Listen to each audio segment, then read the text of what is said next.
Kaya, Sino po si Stephanie Ibarra? Sino po si Pane? isa po sa mga manggagawa. Manggagawa. Ano po yung relationship o relasyon nyo kay Pane o Stephanie Ibarra? Isa pong manggagawa. Regarding the arrest of Mr. Kibuloy, in all intents and purposes, in our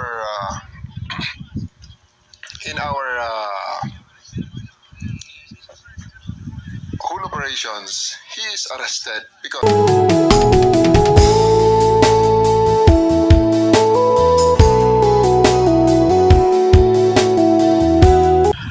Salamat po, Madam Chair, sa pagkakataong ito na makaharap ko ang lahat ng mga nandirito at narinig ko ang kanilang mga testimonya. At pasimula po tayo kay Miss Valdehuesa. Pastor Kibuloy, Mr. Kibuloy, Madam yung Chair. tanong ko muna, ilan ang miyembro ng KOJC? More or less po sa tingnan ko po muna ang exact na Kahit in estimate po. more or less po including mga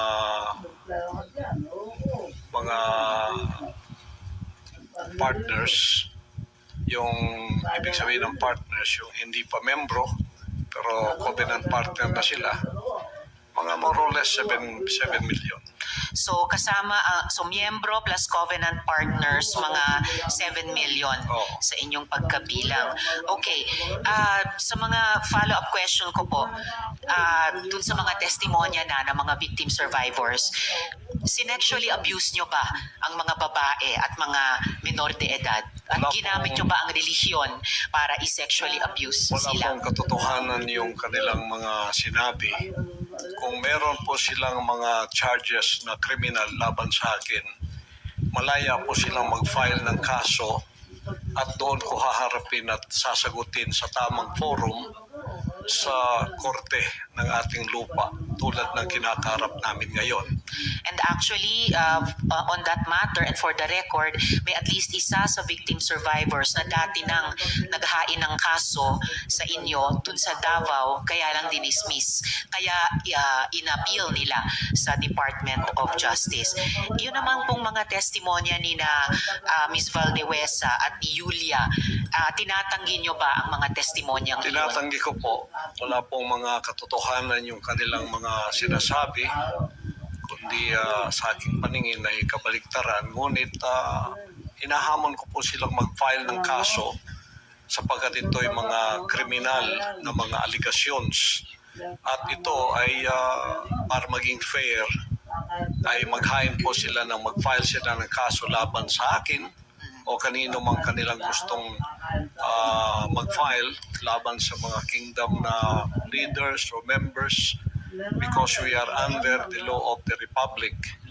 Tulad po kay Masayon, yung kanyang sinabi, Pastor, i-interrupt ko muna kayo doon dahil Oo. tinatanong ko muna yung mga testimonya ni na Miss Valdehuesa at ni Julia. Sorry po. Pinalimos niyo po ba yung mga bata para i-sustain ang operasyon ng KOJC at Wala. para tustusan ang inyong Wala lifestyle? po kaming mga palisiya na magpalimos ang bata. Pero walang polisiya man, pinalimos niyo ba sila? Hindi po. Wala pong katotohanan yun. Okay. Eh yung mga adults po, Ganun din. pinalimos nyo ba sila or pinayagan nyo ba silang maglimos para sa operasyon Hindi po. at lifestyle Wala pong ng KOJC? polisiyang ganon ang kingdom na magpalimos. Wala mang polisiya pero pinalimos nyo ba sila, Hindi yung po. mga adults? Hindi po. Wala pong katotohanan yun. Alright. Pinayagan nyo ba yung pang-aabuso at pag-torture sa mga miyembro nyo? Hindi Halimbawa po. yung parusang dry fast. Hindi rin po polisiya ng kingdom ang batas ng pagparusa ng tao ay ipapasting para mamatay. Napansin ko po, lagi kayong nagre-refer sa polisiya, pero ang tinatanong ko po ay yung practice. So, pinaabuso nyo ba, pinatotorture nyo ba yung mga miyembro nyo, pinapa-dry fast nyo ba sila?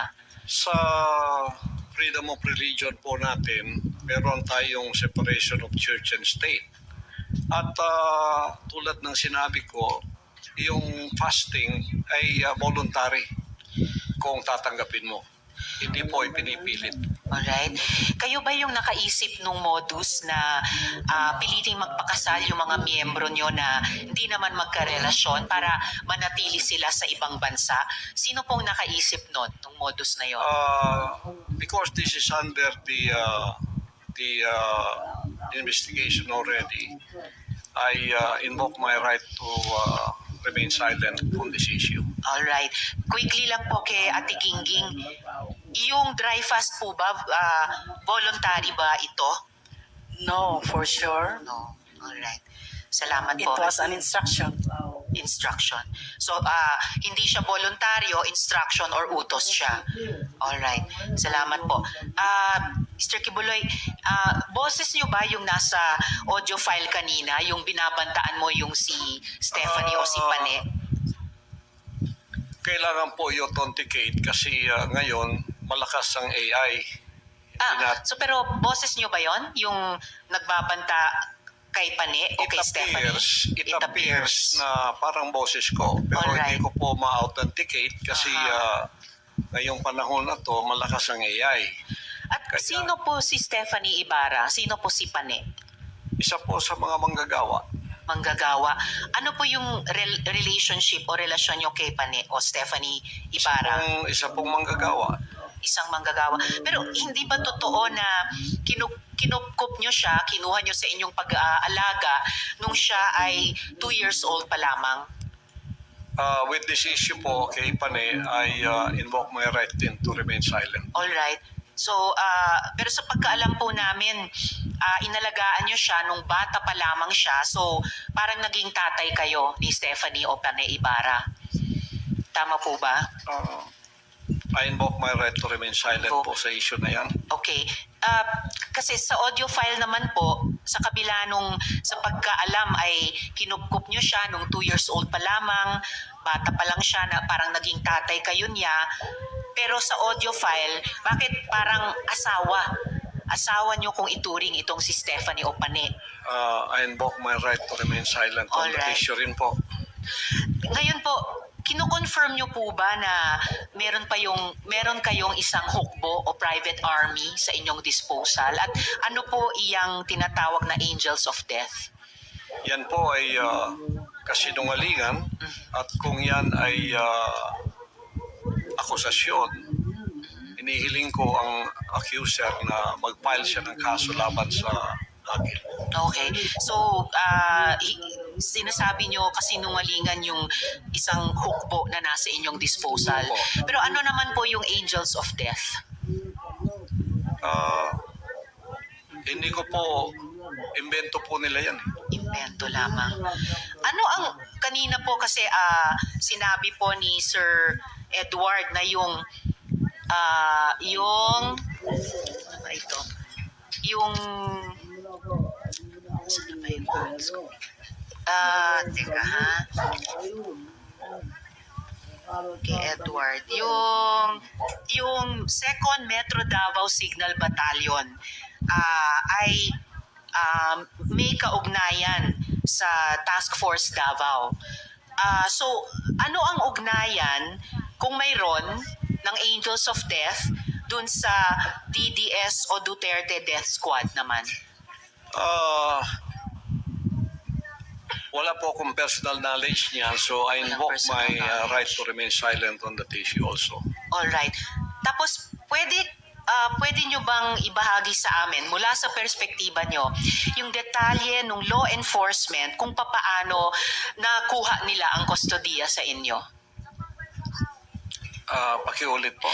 Mula sa inyong pananaw at karanasan, paano pong nakustodiya kayo sa kamay ng gobyerno, ng ating law enforcement With that agencies? issue po, I also invoke my right to remain silent. Alright. Sige.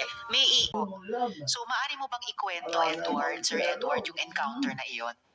Opo, ganito po yan. Di ba po, yung last December, Opo. nag-ano po tayo ni attorney, yung nag-ano kami about sa yung coming na hearing. Opo. Kaya po sinabi ni Yulia, dahil parang doon ka na lumaki, yung mundo mo doon na umikot. Doon na umikot yung mundo mo. Tapos, pag na anuhan niya na nalaman mo na daan at katotohanan kahit nasa labas ka, karoon ka ng mamatay ka, tapos siya yung harapin mo. Yung ganun po yung nararamdaman namin. Kaya nung time na yon, uso yung pinalabas na glorified na raw si Pastor. Yung time na yun, hindi na siya nagpapakita gaano. So, lumapit ako ngayon kay Ending Canada po, Presidente, sa Barangay Hall. Kasi baka sakali ako na totoo nga si Pastor, ko talaga, nakadecide talaga ako na lumapit. January 16 o hindi ako nagkakamali. Nitong taon. Kung baka pagtatraitor po yung gagawin ko, ganun. Kasi isusuka ko yung mga contact ng staff ninyo. Talaga yun. Kasi parang na-feel ko na totoo talaga. Parang, Lord, patawad po kung nakakontak ako sa kanila, nila Arlene. Ganun po na-feel ko kasi I've been there for 20 years. Tapos yung faith mo, alam mo na lumaki ka sa isang relihiyosong pamilya, yung ganun po. Tapos, paglapit ko po nung time na yun, buti na lang, may sinabi si Inting bago ko na ibigay, buti na lang hindi ko na ibigay yung number. Hindi kasi siya nag-ask nung unang ginawa niya, nag-usap kami, fellowship, ang ganda ng fellowship. Ito, ganyan talaga yung sa kingdom, buhay ni Pastor, ganyan. Bigla na kalagitnaan, na iba yung usapan namin. Ba't naman kasi kayo pumupunta dyan?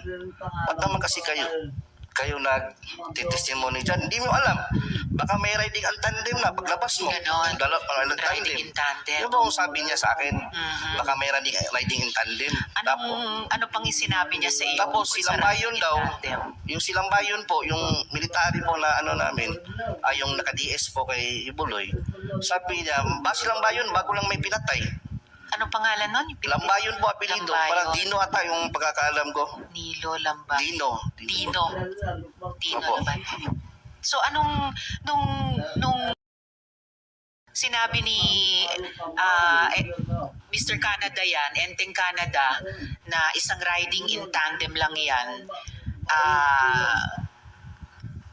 tama ba na tinanong niya sino yung kausap mo sa mga staff ko? At nung binanggit niya yung riding in tandem, kaugnay ng mga staff ko, ano yung pagkaintindi mo sa tanong na yon at sa sinabing iyon? Ang pagkakaintindi ko po, na maaari kami ipapatay kung papatuloy namin itong ginagawa namin.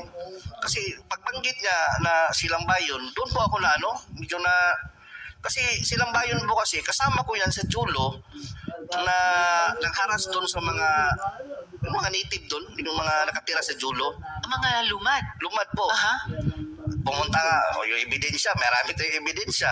Yung si LJ Lindaan, yung sa GMA News, pumunta doon. Yung si dating chief ng Tibungko at Tugbok, si Alcala ba yun na pumunta din sa amin, interview. Ako yung kaharap. Yun po yung mga kasi silang bayon po kasi alias pa nga siya noon, alias Rico, tapos naka-wig siya. Alias Rico. Ginamit niya doon sa Julo. Aha. And kanina nung Sir Edward, nung binabanggit nyo si Montagnipes at Jaruk, may binanggit din kayong usapin ng lupa. Ito rin ba ay kaugnay ng mga hinaras na mga lumad? Or Opo, kasali na yan sa Julo, buong ng Tamayo. Jolong. Julo, Sitio Julo. Sitio Jolo. Opo. Okay. So, okay, so yung encounter nyo, yung pag-uusap nyo kay Mr. Canada ay may ganong parang banta na ang dating sa inyo pwede kayong ipapatay dahil binanggit yung riding in tandem. Pati nung tinanong niya sa inyo, yung staff ko, binanggit din yung riding in tandem. Ano yun? Pati staff ko, binabantaan nila? Hindi po, hindi naman talaga direct na basta. Kayo? Pero parang lang ba, yung pag ka dyan, piniksian lang na mayroong riding in tandem. Kaya po ako, natakot din po ako nung sa mga kasamahan ko na staff kasi konsensya ko rin naman kung ibinigay ko yung number. Siya, nirason ko na lang na iwan yung ko sa ibang nandoon sa isang cellphone ko yung makontak kasi mamadali akong pumunta dito para makausap ka. Kaya alam niyo po ba, pinag-isipan ko yun bago pumunta doon. Dalangin talaga ko, Lord, kung kalooban mo na totoo si Pastor, magaganap talaga ito, mangyayari talaga na babaliktad talaga ako. Buti na lang naka-mention siya nung time na yun. Parang yun na yung ko eh. Alam mo yung masaya ka, nag-usap kayo, fellowship, tapos biglang kumambyo. Yung saya mo, nabaliktad, na uy, Parang ano to Iba. Iba na to Mayroon namang inutusan ng si Simon. Kaya lahat ng napatay po nila, na mga kasamahan ko, sila Simon Tagnipes, sila Nanay sa Bolivar, si Raymond Pasyol, naaalala ko po doon sa ano ko, yung na-recall ko ba sa isip ko, bida to yung nawawa yung mga kasamahan ko. Si Elsa Bolivar na binanggit din ni Ate Gingging kanina, yung senior citizen. Opo. And then binanggit nyo ngayon si Raymond Fasciol na binanggit mo rin dati sa Opo. video Opo. interview nyo. Marami ba to? Yung mga pinapapatay, no? Actually, mayroon pa po mga iba dyan na hindi ko po minention, baka ano na po yung magsabi. Opo. Mga ilan po sa pagkaalam nyo? Kaalam ko po, meron pa nga yung pastor under investigation po, yung isang pastor na ano pa po yung si Shera, yung apelido ni Shera, worker din po yun dati. Member o worker yun siya. Kung hindi mo kasi maano, kahit sabihin mo na ano po, Madam Chair, bakit mga member o mga worker, parehong ikinamatay, pwede namang magkasakit yung isa, napunggo ng tricycle yung isa, pwede naman yun, bakit puro baril? So, panay-baril ang, Oo, pagbaril ang ikinamatay. Panay puro pagbaril yung yung kinamatay ng mga coincidence talaga. Tapos kung mag-iimbestiga kayo doon sa mayroong pulgay, yung mga ganun po. Okay. So, may mga fall guys pa. Na nahuli. Tapos hindi naman pala yung yung totoo yung hindi alam ng pamilya na may nahuli na pala sa sa mga suspect, yung ganun po na sinikreto ng police station. Alright. Dagang salamat, Edward. Paki-stay on para sa rest ng hearing natin. Oo. Pero magiging mas conscious pa ako sa oras dahil mga kasama, dear colleagues, signal number 2 na po sa labas. Okay. So, Sir Joe R. Martinet. Yes po. Madam Chair. Olimba. Opo. Okay, salamat kayo. Sir Joar, so para lang maalala namin ulit, mari mo bang ikwento ng maiksi kung paano ka naman naabuso? Opo, Madam Chair. Good afternoon sa lahat. By the way, ako pala si Joar Olimba and Iki alias Jerome. Ako po isang full-time worker sa under po ng logistic department na wala ibang ginagawa, magtinda, magsolicit sa lahat ng Metro Manila at buong NCR. Ako po diniretso ko lang po kasi ko na po ba, di ba? Apo. Yung na lang, nakaranas po ako ng karumal-dumal na sa loob ng compound ng Kingdom of Jesus Christ. Doon po sa Baliches, sa Oyo, Quezon City. Ako po ay nakaranas ng karumal-dumal na self-torture po na utos po ni Pastor Kibuloy. Sa kasalanan pong nanood lang po ako ng sine at saka nagkagulpi na tagalabas. Ang sabi niya po sa amin, true calling po yun, hook up po ang tawag noon. Sabi niya sa amin na lahat kayo, ang gagawin nyo, iuntog nyo ang ulo nyo sa pader. Hindi kayo titigil hanggat hindi kayo ihinto. Hindi nagdurugo. Tapos po, suntok namin yung kamay namin, hindi kami titigil hanggat hindi magdurugo. Tapos, meron pa nga ako mga katibayan dito, Madam Chair, na sa kamay ko may mga papati dito sa ko, no po. Then that time, meron ding nagdala sila ng yung dinikdik na sili. Tapos pinapalagay sa aming mata, bibig, at buong hari namin. At pagkatapos nun, hindi namin alam kung anong mangyayari sa amin. Sabi na lang sa sarili namin kasi faithful pa kami ni Kibuloy nun para sa ama to. Sabi na lang sabi ng kasamaan ko sa isa doon, hindi na pala langit to, impyerno na pala to. Yun ang sabi ng kasamaan ko noon that time. That time hindi pa nakontinto. Pagkatapos after 2 weeks yata, dinala pa kami sa doon sa Guadalupe. Pinatrabaho kami ng walang permit, yung building niya, yung ginagawa niya ngayong SMNI. Kami pinakauna nagtrabaho doon. Tapos binigyan lang kami ng 2 damit. Yun lang, palitan lang. Trabaho kami noon, 2 buwan yata kami nagtrabaho doon. Doon, pagtatrabaho namin, para sa ama din. Yung ginagawa namin kasi para sa ama, dadalangin din kami. But that time, was time na sa katagalan namin magtrabaho doon, naisipan namin parang hindi na yata tama to Diba? Pagtatrabuhain ka na walang permit, tapos bawal kami magtrabaho ng umaga kasi bawal nga, kasi walang permit. Gabi kami, madaling araw, hanggang umaga, alas 6 kami magtrabaho. Lahat ng mga kwarto doon sa building na yun, binabar down namin, pinaghamitan namin ng hammer. Yun lang ginagawa namin. Ilang taon yun, ay ilang buwan. Kaya pagkatapos nun, naisipan namin siguro na nag-isipan namin na tumakas na lang. Wala kaming pera nun that time, di ba? Wala kaming damit. Todes lang, di ba? Ang ginawa namin, meron kami nakukuha ng mga mga bakal, Madam Chair. Mga bakal, tapos meron kaming doon kaibigan sa labas kasi hindi kami makalabas kasi meron kaming gwardiya, dalawa may mga armado Mga armalite pa yung mga baril. Wow, long Oo, arms. Naka-uniform pa na task force, Davao that time yun. Task Force Davao sa Yun din Guadalupe, sa pag-panis. Makati. Opo. Pag-panis din namin doon sa Oyo, meron din mga dalawang armado din. May mga baril din. Hindi kami makalaban, kaya para sa ama na lang yung ginagawa namin, yung punishment namin. Hindi ako makapaniwala yung ganun yung punishment namin At paano mo nakumpirma na si Kibuloy mismo ang nagpapayag or nagpagawa ng ganong torture sa inyo, yung paguntog ng ulo, pagsuntok ng kamay, paglagay ng sili sa sensitibong parte Siya po ng talaga katawan? nagsabi kasi that time nasa Amerika siya noon. Kapag kasi that time noon, MOB, month of blessing niya noon Mahal. Tapos lumit yata yung kita kaya galit na galit siya. Kahit minor lang yung kasalanan namin, yun na yung for the first, hindi kami kapaniwala, yun yung sinabi niya na bakit ganun yung punishment namin. Kasi kadalasan yung punishment namin yung sinasabi natin, yung fasting lang, or palo sa puwit, di ba? Hindi yung naisip namin para naman to fraternity, di ba? Pag ganun.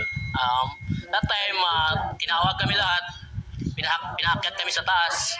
Lahat ng may mga kasalanan ng Madam Chair, pinaharap dun sa altar. Tapos tumawag si Kibuloy through calling, hook up, tapos yung cellphone tawag siya, tapos kinokonek sa speaker para marinig namin lahat. Tapos binabanggit nila yung lahat ng mga kasalanan namin isa-isa. May naglalaro lang ng Dota. Kung sa akin nun, nanligaw lang ako tapos nanood ng sine. Samantala sila, nanonood pala sila ng sine sa Amerika everyday. Di ba? Pinihatig-itig. Oo. So, narinig nyo talaga siya, yung boses niya, mag-utos sa Palagi yan, Madam Chair, kasi hindi na bago palagi. Kasi palagi din ako na-hook up niya dati. Kapag nakakasuntok ako ng guard sa mall, kapag nagtitinda ako, kasi nagagalit ako Nagagalit ako sa mall kapag nahuhuli ako tapos sasabihin ng guard, Kibuloy yan, siyempre.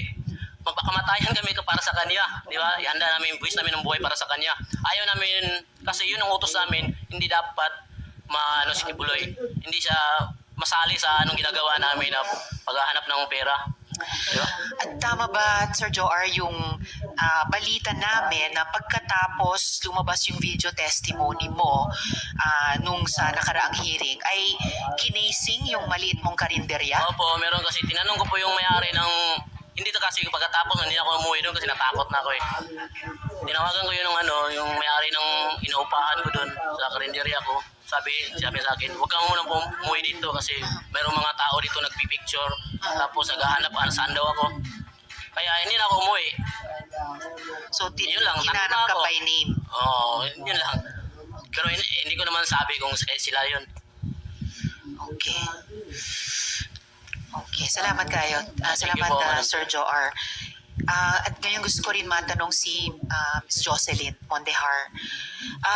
Ms. Jocelyn, tama ba na yung anak mong minor ay dating miyembro ng KOJC?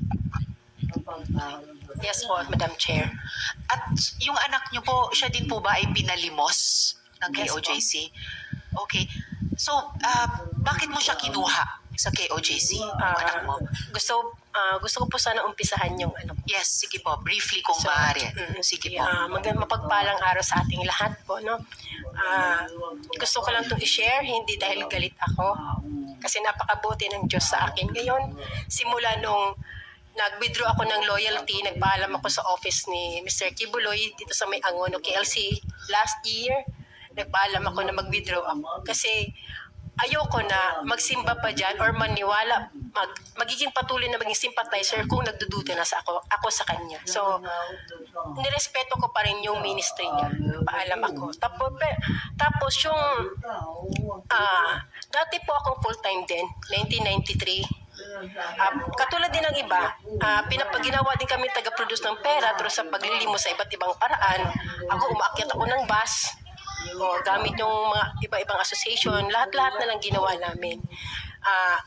21 November 25, lumabas ako kasi nagkaroon ako ng ulcer. Kasi 1999, naranasan ko din yung parosan dry fasting. From Cagayan, pinapunta ko ng Davao for dry fasting, 7 days nang hindi ko din alam kung bakit. Wala nang nagsabi.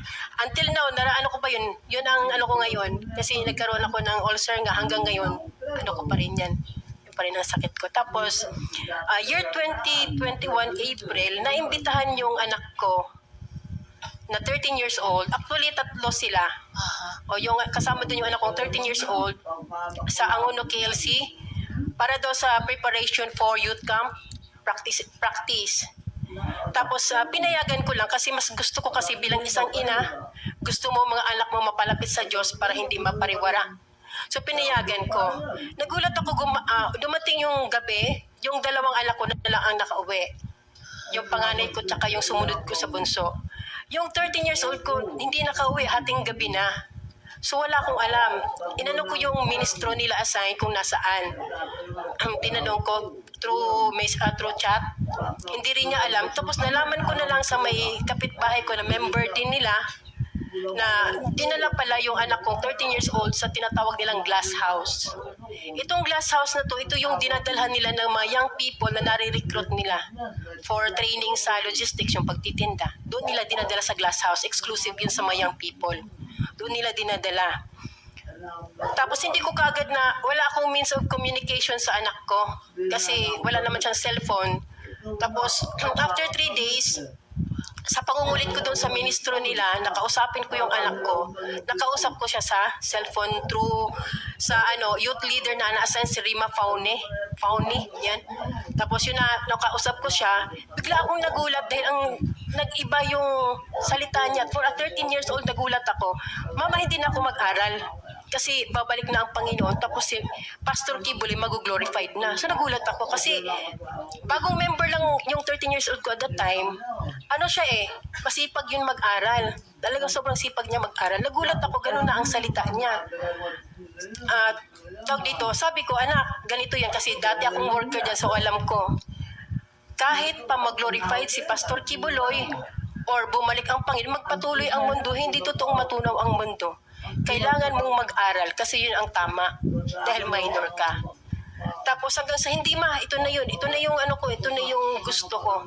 Magtinda na lang habang buhay para sa anak, para kay Pastor Kibuloy, kay gusto daw niya makarating sa 7th heaven. So ibig sabihin, sabi ko, nak, mayroon nagsabi sa iyo kasi hindi mo alam yan bakit mo masabi 13 years old ka lang, new convert ka lang. So meron nagsabi sa iyo niyan. Ayaw niyang aminin. Tapos sabi niya, mama, hanggang sa, lagi kong ini-insist sa kanya, Madam Chair, na, anak, pag-aral ka kahit, sige, kung gusto mo dyan, maglingkod ka dyan, maging alay ka ng buhay mo kay Pastor Kibuloy, mag-aral ka talaga. Ang sabi niya, pinaka-worst na, sinabi ni isang anak sa isang ina, mama, hindi naman talaga kayo ang tunay na may-ari ng buhay namin. Ginamit lang kayo instrumento ng Diyos para mailuwal kami. Pero ang nagmamay-ara sa amin si Pastor Kibuloy, ang anak ng Diyos. Sobrang, sabi ko, sabihin mo, kasi pupuntahan ko yung sinong nagsabi sa'yo, ayaw niya talagang sabihin. Tapos,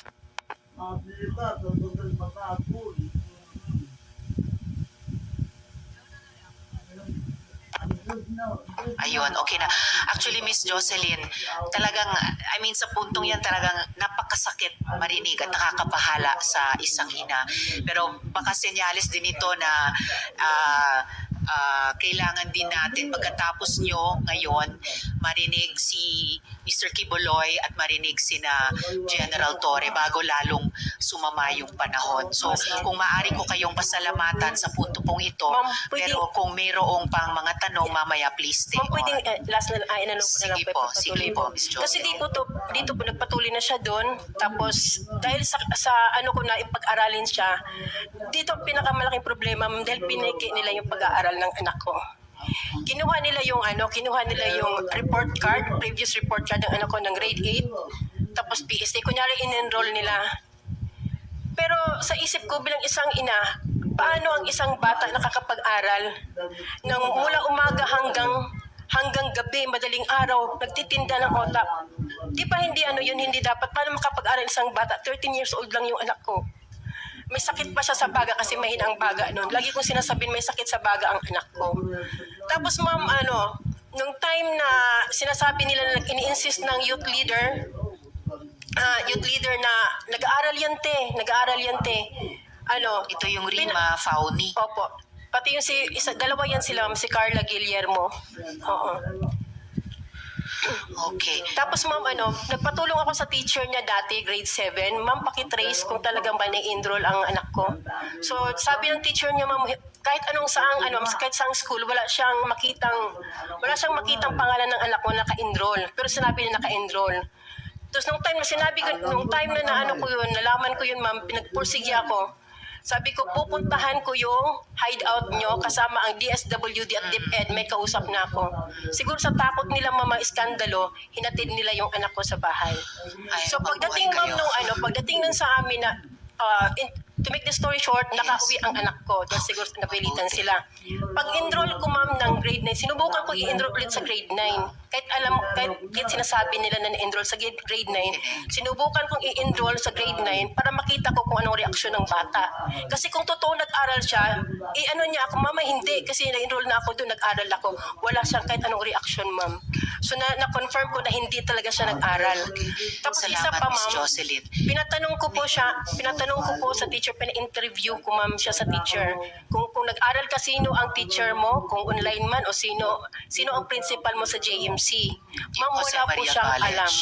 Wala po siyang alam. Okay. Maraming salamat, Miss Jocelyn, at talagang mabuhay kayo sa kuha, no? Yung matagumpay na pagkuha nyo sa anak ninyo. And salamat din sa pagbanggit sa DSW at DepEd dahil mamaya may itatanong din tayong kahit mabilis sa kanila dun sa pag-rehabilitate ng mga bata na kinuha na ng magulang o ng gobyerno sa KOJC kaugnay ng moving forward natin mula sa itong napakarami at magtitinding problemang naiimbestigahan natin dito. Maraming salamat, Miss Jocelyn. Paki-stay on sa hearing natin in case may iba pang mga kaugnay na tanong. Maraming salamat. Salamat po. So ngayon po, dadako na po ako kay Apollo Quiboloy. So, Mr. Quiboloy, bibigyan ko po kayo ng pagkakataon na magresponde sa mga akusasyong ito at marami po sila. Pero unang tanong po, ilan ang miyembro ng KOJC? Bago po ako dumako naman kina General Torre, meron po akong IFA flash dito po sa ating monitor. Panoorin natin lahat pati ninyo, Mr. Quiboloy.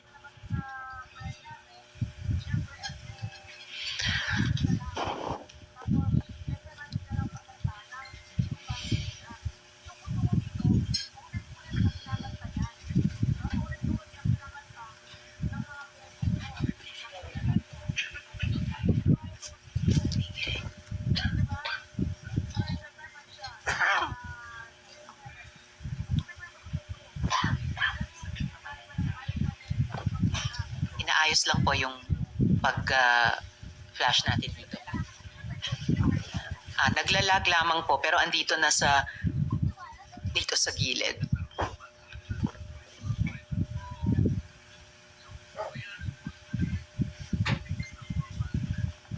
Meron pa lang ako nakikitang pamagat ng event na closing ceremony. Okay. Welcome, closing ceremony. Military orientation training. Baka ito yung binanggit ni Edward kanina na ganitong klaseng training ng mga paaru na nasa 2nd Metro Davao Signal Battalion na may kinalaman sa Task Force Davao, yung paaru sa ilalim ng 11 RCTG or yung 1105th Community Defense Center. Okay. Edward, alam nyo ba itong closing ceremonies ng military orientation training na to?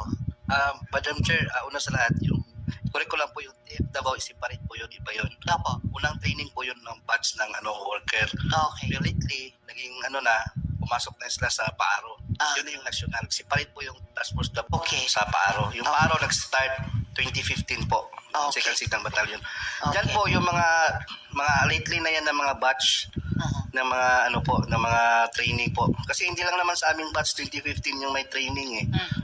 Every year nag-help po ng training.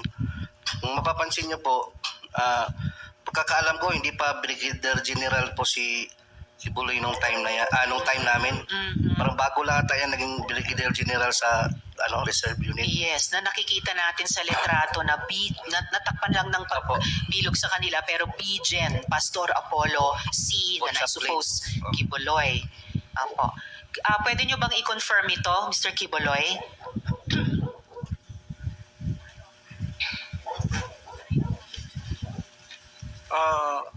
Still on this issue, I invoke my right to remain silent din po. Okay.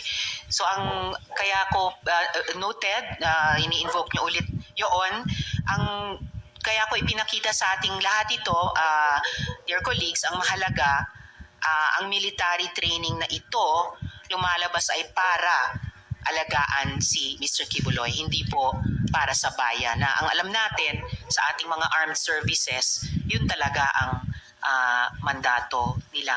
So, Mr. Kibuloy, ginagalang po ng komite namin yung constitutional rights ninyo. Ang mahalaga ay nabigyan kayo ng pagkakataon na magsalita rito. And then, ngayon po naman, please, of course, you will stay on sa hearing para kung may iba pang tanong sa inyo bago tayo matapos, bago tayo mag-adjourn. Ngayon po, tungo tayo sa ating law enforcement naman. So kung maaring matanong ko naman muna si General Torre, sir. General, nung nakuha po si Kibuloy, naging usap-usapan po noon kung naaresto ba siya or sumuko ba siya. Pwede nyo bang iwanagan ito para sa amin? Paki-update nga po ang bayan. Once and for all, ano po ba ang nangyari? At the outset, ma'am, thank you very much for giving us the opportunity to present our side on this August body. This is the second time that we appear in the Senate, and in the first time, it resulted in our ability to show to the public what is happening during the 16-day operation inside the KOGC compound. And today, we do hope to continue with our quest for justice to help the victims look and find and receive the justice that they also deserve. Regarding the arrest of Mr. Kibuloy, in all intents and purposes, in our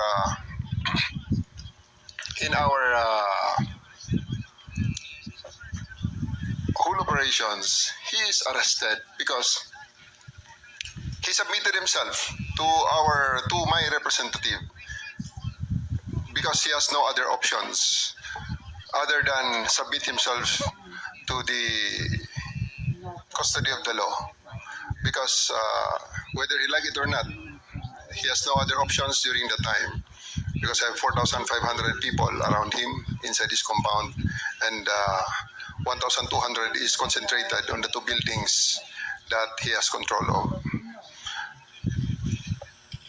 On the part that he is saying that he voluntarily surrendered, it is just on the colloquial and the popular term of this term surrender, because he has no other option. Again, I will stress on that, because all the other units there that provided us with assistance only provided prisoner transport from the place he is arrested to the place where he is detained. So that's I think the synopsis of everything that transpired during that day on September 8, when he took custody of him to make him answerable to the crimes that he is charged of in various courts in the Philippines.